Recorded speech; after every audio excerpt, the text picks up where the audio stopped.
Olá, turma, sejam bem-vindos a mais uma exposição do curso Análise Matemática 1. Nesse vídeo, nós vamos terminar a seção 2 do capítulo 1, chamada Conjuntos Finitos. Nós dissemos nos vídeos anteriores. Antes de começar o teorema 2, que é o assunto que está faltando, vamos fazer uma observação. Se eu tenho x, um conjunto finito, e uma bijeção de x em y, o que nós podemos dizer do conjunto y?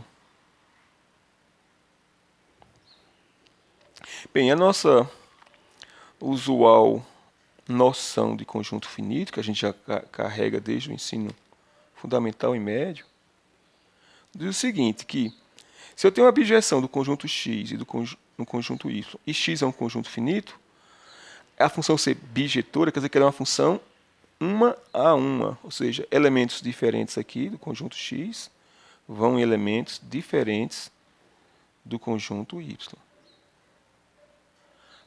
E para ser bijetora também é sobre o conjunto y, ou seja, dado um elemento qualquer aqui no conjunto y, tem que ter alguém no conjunto x cuja imagem é esse elemento no conjunto y. Então essa noção que a gente tem nos diz que esse conjunto y deve ser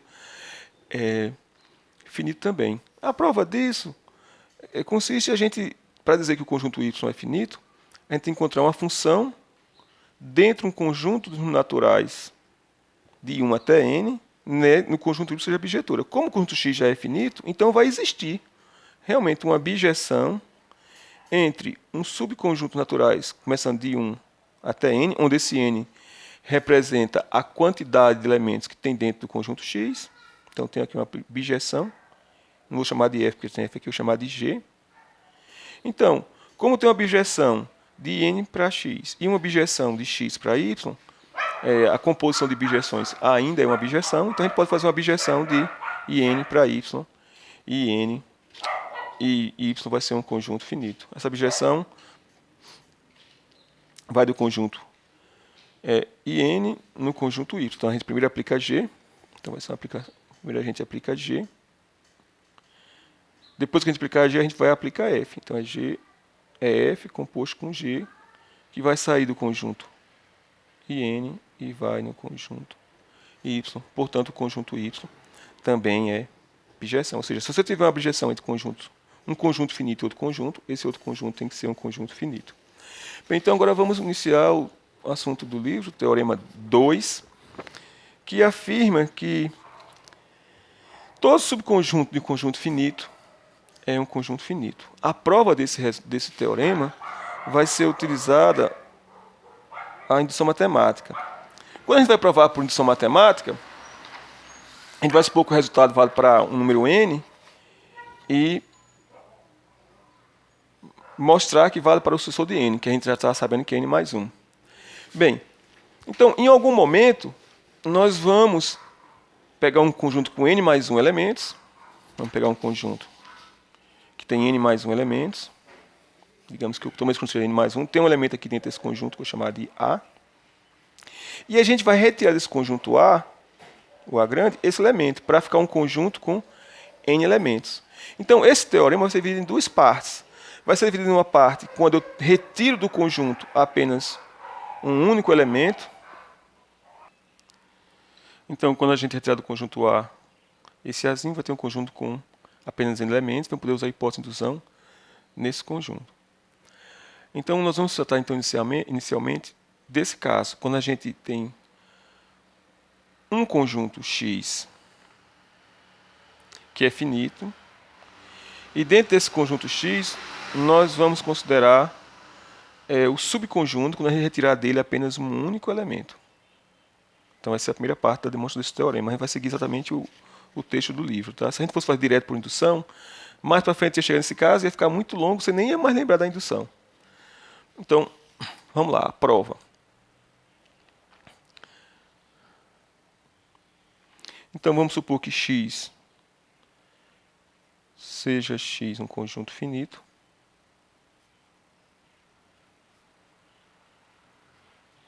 E um elemento A pertencente a x. Então, a gente vai primeiro provar que o conjunto x é apenas um elemento, que é A, é finito. Observe que o teorema não é. O teorema afirma o seguinte: se qualquer que seja o subconjunto do conjunto X, se X é finito, qualquer subconjunto dele é finito. A gente não está provando isso por enquanto, a gente está provando apenas que se eu retirar um único elemento, o conjunto, ele é finito. Bem, para fazer isso, como o conjunto X é finito, né, então vai existir um N pertencente aos naturais e uma aplicação F de N em X. Pelo lema que a gente viu nas aulas anteriores, a gente pode garantir que essa bijeção é tal que quando eu pegar aqui o elemento nzinho, ele vai vir no elemento A, né? Porque a gente sabe que se tem uma bijeção entre dois conjuntos e eu tenho um número n pertencente aqui ao conjunto IN, e eu tenho um elemento A pertencente a X, então existe uma bijeção que leva esse elemento nesse, né? Então, pelo lema,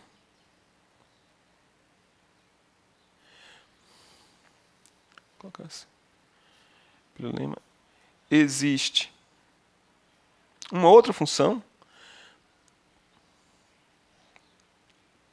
g de IN em X, tal que g aplicado a n é igual a A. E agora vamos proceder semelhante ao que a gente fez nos casos anteriores. A gente poderia, então, retirar do conjunto IN o elemento N, né? Retirar do conjunto IN o elemento N, retirar do conjunto X o elemento A, e você teria uma bijeção do conjunto IN-1 em X. Só que tem uns problemas. E se N for 1? Eu não posso fazer IN-1. Então, vamos considerar esses casos inicialmente. O que acontece, por exemplo, se o N for igual a 1? Se N for igual a 1, então, na verdade, o que está acontecendo, você tem assim, uma aplicação F ou G, nesse caso. Nesse caso, vão ser as duas, só tem um único elemento dentro do conjunto X, né? Então, tanto você pode pegar o F como a G. Vamos pegar a G. Então, você vai ter assim, G é uma aplicação que vai do conjunto I1, só tem um elemento, em X,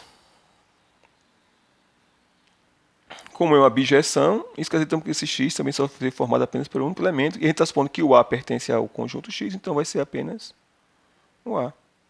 Então, nesse caso, quando eu tirar o X, tirar do X o único elemento que ele tem, isso vai dar o conjunto vazio. E a gente está considerando o conjunto vazio como um conjunto finito. Então, conclusão. Se o N for igual a 1 e o conjunto X tiver um elemento, quando eu retirar dele esse único elemento, ele é finito. Chegou alguém pedindo alguma coisa, os cachorros não sabem lá, eu tive que pausar o vídeo. Então, a gente tentava mesmo. Se N for igual a 1 e existe essa bijeção, é porque o X só vai ter um único elemento. Então, quando eu retirar dele esse único elemento, vai dar um conjunto vazio, que é um conjunto finito. Então, vamos supor que esse não é o caso, tá? Que o N não é o 1. Então, o N é maior do que 1 e eu posso fazer agora a nossa ideia, que é subtrair do conjunto, remover, né? Extrair do conjunto N o elemento N e vai ter agora uma função bem definida, porque eu posso retirar 1. Então, se N é maior que 1, aí, pelo que a gente explicou antes, como eu sei que a aplicação G é tal que G de N é igual a A, então, quando eu fizer a restrição, eu vou dar um passo para explicar o que é uma restrição de uma função. Nos outros vídeos eu falei sobre isso, mas não dei esse nome de restrição. O que é uma restrição de uma função? Digamos que é uma função G do conjunto dos números reais, uma bem conhecida aqui no conjunto dos números reais, que pega um elemento x, é uma função afim, e leva em ax mais b. Essa função, para cada número real, você associa outro número real pela regra da função afim. Bem, relembrando nosso estudo de matemática financeira, ou outros estudos associados a sequências, se eu considerasse agora uma função diferente, que eu vou chamar de g barra. Por que diferente? Porque eu vou mudar aqui o domínio.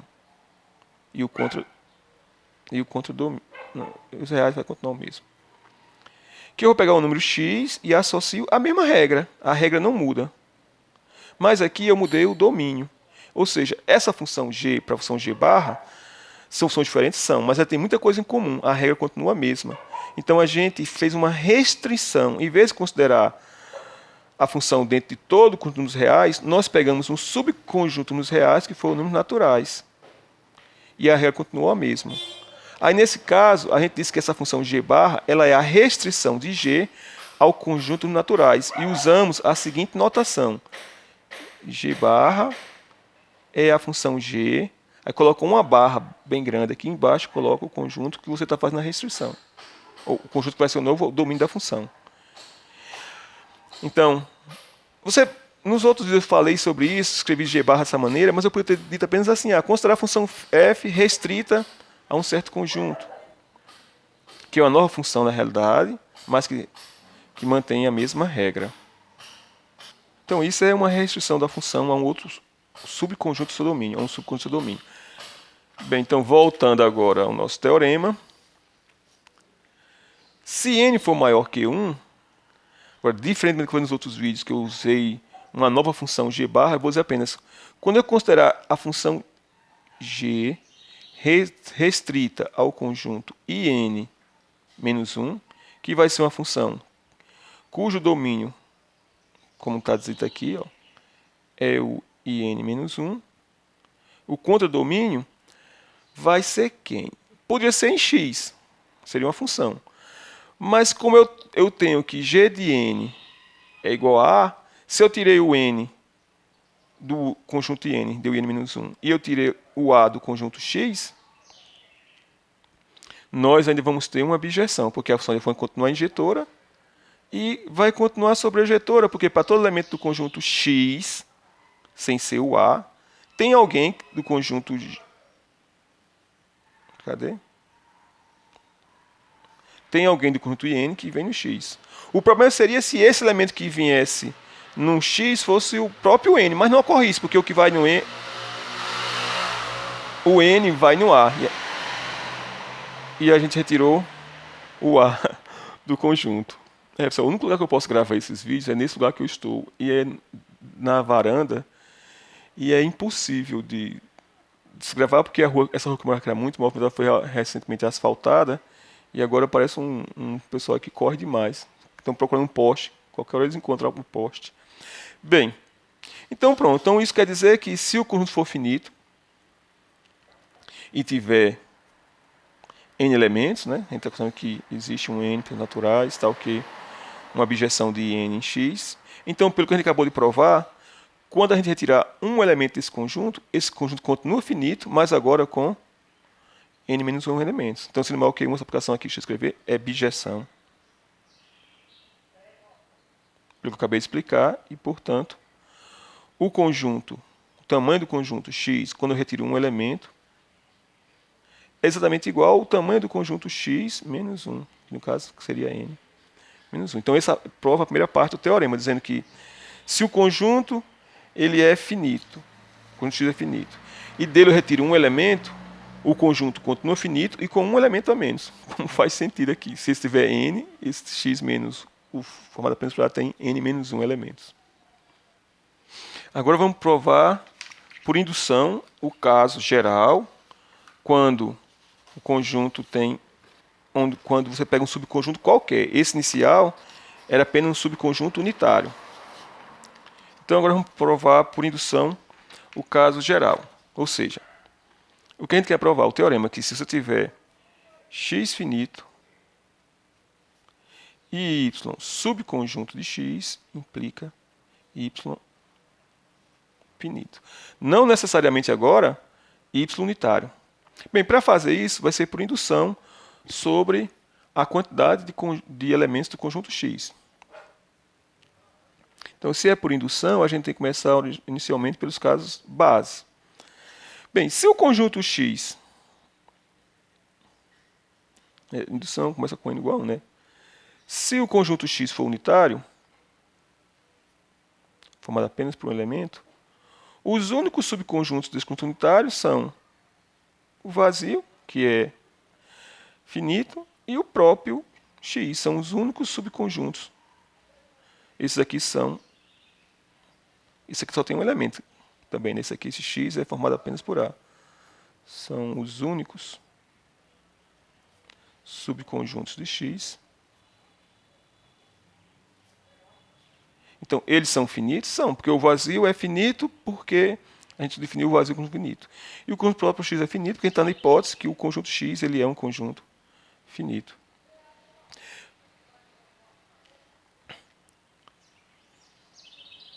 Que são finitos. Pronto, então começou a indução. Vale para n igual a 1. E agora o que a gente faz? Vai supor que vale para conjunto com n elementos e mostrar que também o resultado também vai valer para conjunto com n mais 1 elementos. Então, esse aqui é o caso para n igual a 1. Vou colocar aqui entre parênteses. Agora vamos supor que o resultado vale para n. Então, suponha que se um conjunto, qualquer que seja ele, possui n elementos, então todo subconjunto, vou colocar essa parte, suponha que o conjunto possui elementos, então todo subconjunto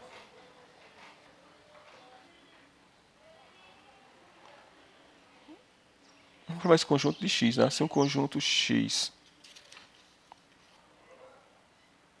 possui n elementos, então todo subconjunto de X é finito.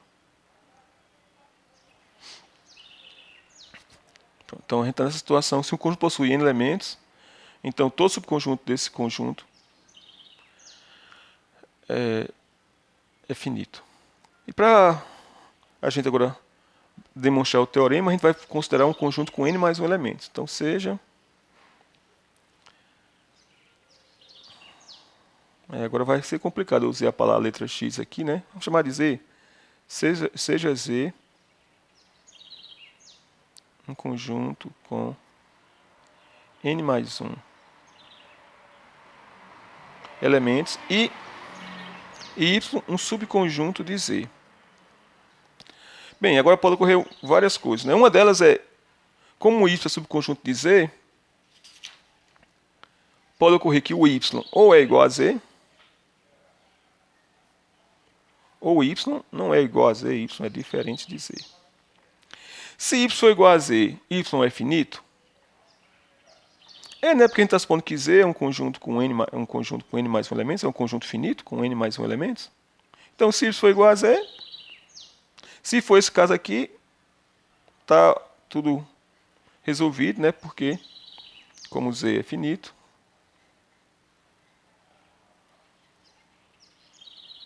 e Y for igual a Z, então Y é finito. Então, o problema vai ocorrer, que a gente vai ter que trabalhar, é quando o Y ele não for igual a Z, quando ele for um subconjunto próprio de Z. Quando ocorre isso, significa dizer que existe um elemento, né? Então vamos considerar agora o caso que Y é um subconjunto de Z, mais Y é um subconjunto próprio, diferente de Z. Então, nesse caso, vai existir pelo menos um elemento que está em Z que não está em Y. Então, isso significa dizer que existe um elemento A pertencente a Z, tal que A não pertence a Y, né? Ou seja,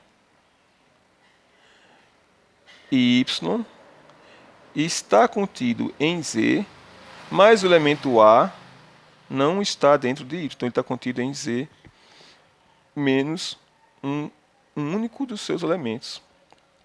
Mas o que a gente pode agora desse conjunto? Quantos elementos ele tem? Pelo que a gente acabou de provar antes, se eu tenho um conjunto finito e dele retiro um elemento, esse conjunto ainda é finito e tem a quantidade de elementos desse menos unidade. Como Z tinha n mais elementos, então esse aqui é finito, pelo que a gente acabou de provar, e possui n mais 1 menos 1, que dá n elementos. Então a gente pode usar a hipótese de indução para o conjunto Z menos A, porque ele possui elementos.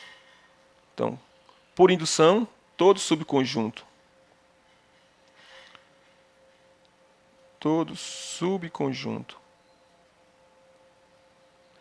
de Z menos A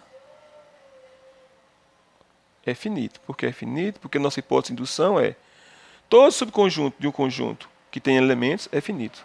Y é um subconjunto desse? É. Como Y é um subconjunto de Z menos A, então Y é finito, que era o que a gente demonstrou. Ou seja, todo subconjunto de um conjunto finito é um conjunto finito. Esse teorema tem uns clorários que vão ser bem úteis no futuro. O primeiro deles, que tem a ver também com funções injetoras e sobrejetoras e finitude de conjuntos, é o seguinte. São bem naturais também. Supõe que tem uma função f do conjunto x e um conjunto y. Se o conjunto y é finito e a função é injetora, o conjunto x tem que ser finito.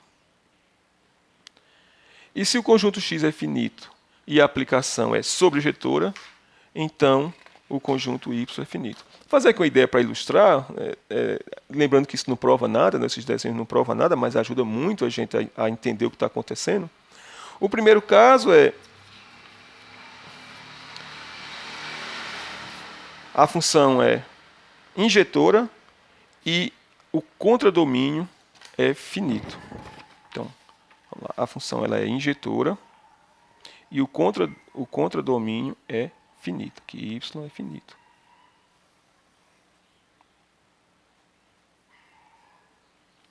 Então isso aqui é finito. Agora para. E a função ela é injetora. Injeta x em y. Bem, para que esse conjunto aqui fosse infinito, a gente sabe que a definição de função, para todo elemento daqui, todo elemento desse conjunto tem que vir em elementos desse. Essa é a definição de função. Não pode sobrar ninguém do conjunto x sem ir em alguém do conjunto y. Não pode ocorrer isso. Isso aqui é finito. Então, como é que eu posso ter isso aqui infinito? Né? Uma hora vai... Quando você faz aqui a conexão, vai ter um momento que vai faltar flechas para ir. Então, para que você possa definir a imagem desses elementos, se a hora que acabou, vai ter que ir em alguém e a função deixaria de ser injetora. Então, essa é a ideia por trás disso. E nós vamos provar agora esse corolário. Né? Apesar que o corolário é uma justificativa breve, né? Uma decorrência breve de um teorema, uma coisa fácil de você ver. Mas que não é bem isso que está acontecendo. Esse teorema, esse corolário é dividido em duas partes. A primeira parte eu vou fazer. A segunda parte é muito parecida com a atividade que vocês vão fazer, então também vocês vão fazer isso também, tá? Porque se eu fizer aqui agora, aí eu estou fazendo aquele outro que eu tinha para vocês fazerem. Aí não vai ter mais graça nenhuma. Bem, então se y é finito e f é injetora, então x é finito.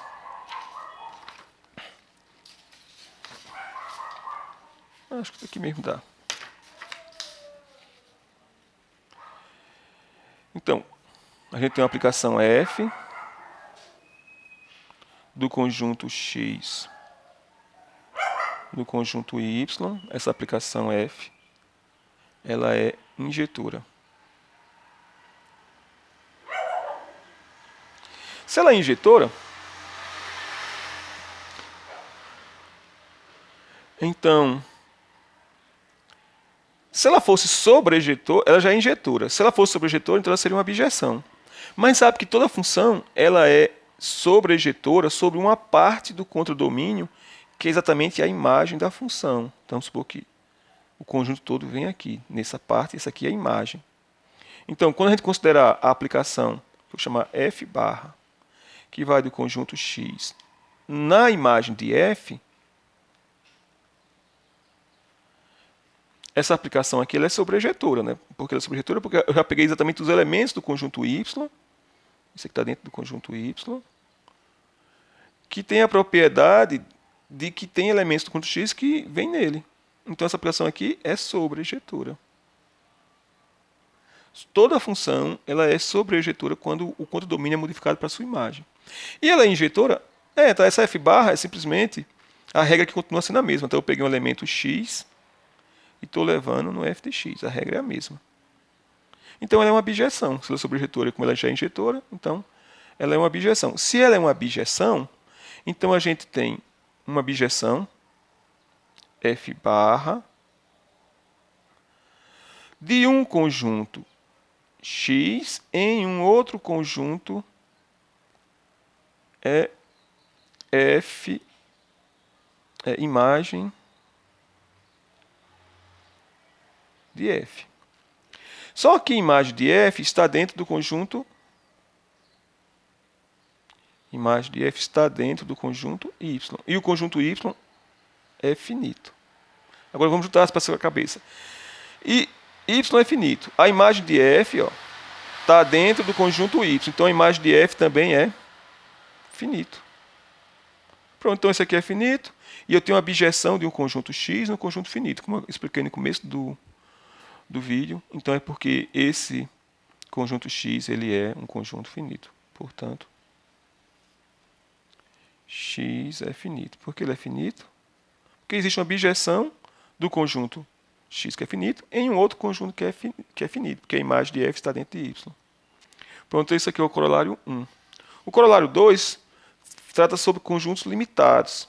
Eu vou dar a definição de conjuntos limitados. O que significa dizer que um conjunto ele é limitado? Dizemos que um conjunto X ele é limitado quando todo elemento do conjunto é menor do que um certo número natural dado. Então, X é limitado quando existe um número P pertencente aos naturais, tal que, para qualquer que seja o elemento x pertencente a x, x ele é menor, pode ser menor ou igual, mas menor do que P. Ou seja, tem um limite, ou seja, os números naturais dentro do conjunto x, se a gente for colocar aqui na reta, digamos que aqui está um elemento do conjunto x, o x1, ordenado, depois tem um x2, e assim somente. Então tem um momento aqui, que é o P, que garante que todos os elementos do conjunto X estão à esquerda, digamos aqui, XK, estão à esquerda. Não pode ter elementos do conjunto X depois desse P. Ele é um limite, ele é uma cota, um limitante. Um limitante no sentido que não pode passar dele.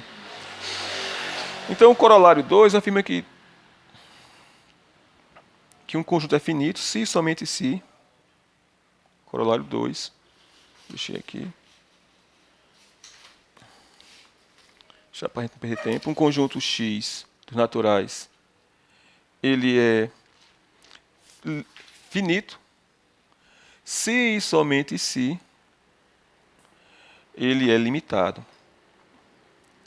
Bem, a prova desse corolário, está tão torto aqui, eu não estou conseguindo deixar o negócio reto. A prova desse corolário é a seguinte. Suponha que o conjunto X dos naturais ele é finito. Se ele é finito, então X, quando a gente exibe aquela aplicação, né, vou fazer com mais detalhes que tem no livro, quando você tem assim a aplicação F, se ele é finito de IN no conjunto X. Ou seja, a gente pega o elemento 1, associa um elemento aqui de X que eu vou chamar F de 1. E vou escrever assim, X1, como se fosse uma sequência mesmo. Depois pego 2, associo aqui no conjunto um elemento do conjunto X, que é o F de 2, que eu vou chamar de X2. E assim sucessivamente. Uma hora vai parar, porque aqui dentro do conjunto N, o maior elemento é o N. E a esse N eu vou associar ao F de N, que eu vou chamar de Xn. Ou seja, então, o conjunto X ele é formado por uma quantidade de elementos X1, X2, até Xn. Quem é um número natural que é maior do que todos esses aqui? A soma deles, né? Então, se a gente tomar... Só a gente está supondo aqui a ida, tá? O conjunto x com números naturais é finito. E a gente vai mostrar que ele é limitado. Isso aqui a gente está provando a ida. Então, como o conjunto x é finito, ele pode ser escrito assim. E aí, se a gente tomar a soma de todos eles, se eu tomar P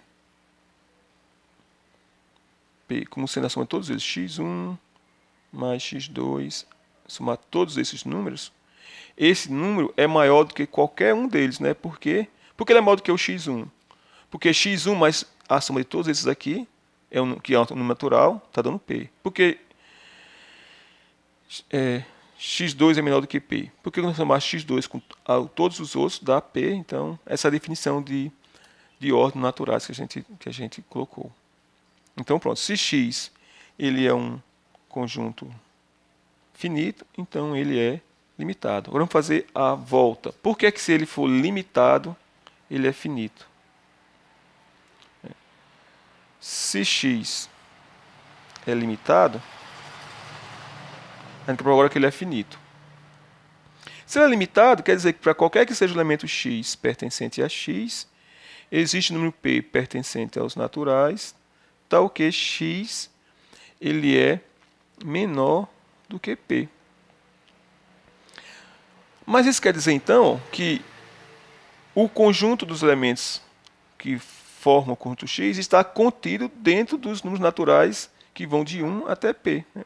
Ou seja, daí, melhor escrevendo, a gente tem que o conjunto x ele está contido dentro do conjunto IP. Lembrando que o conjunto IP, os naturais vai de 1 até chegar no P. Então a gente demonstrou que esse conjunto X ele é finito. Por que ele é finito? Porque ele é subconjunto de um conjunto finito. O IP é finito e tem P elementos. Né? Todo conjunto finito é finito. Pronto, pessoal. Então, por essa semana vai ser esses vídeos. Na próxima semana nós vamos terminar esse capítulo. Vamos fazer a sessão 3 e a sessão 4, que são menores, da sessão 3. E eu vou colocar as atividades para vocês fazerem no Moodle. Muito obrigado por ter assistido e até a próxima apresentação.